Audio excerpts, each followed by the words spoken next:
Премьера в молдавском театральном мире. В Кишиневе поставили спектакль-импровизацию без единого слова. Сюжет неизвестен, сценарий не прописан и роли персонажей никто не распределял. Актеры даже не подозревают, что сделают их коллеги по сцене в следующий момент. Какие же истории можно рассказать без единого слова и подготовки? Как выяснилось, целую жизнь.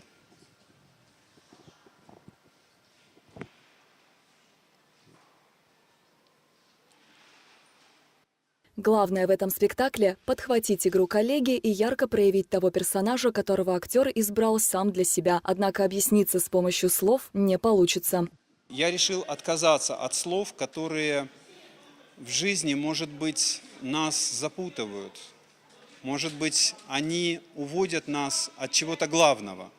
И я решил поставить эксперимент в чистом виде. Убрать слова вообще и посмотреть, что останется. Что же может происходить и можно ли вообще понять этот язык без слов. На этом эксперимент не заканчивается. Постепенно в игру вводят и самих зрителей. И хотя все происходящее на сцене – настоящий экспромт, перед спектаклем с аудиторией проводят тренинг. Как рассказала второй режиссер, обстоятельный ликбез необходим, чтобы поймать волну вдохновения и погрузиться в атмосферу. Импровизация состоит не в том, что мы не знаем, что делать. Мы знаем зачем, мы знаем как. А что подсказывает реальность? Для того, чтобы слышать реальность, нужен тренинг, нужен опыт, нужен навык. И мы во время тренинга даем зрителям минимальный навык вот этого слушания, спонтанной аналитики и спонтанной игры.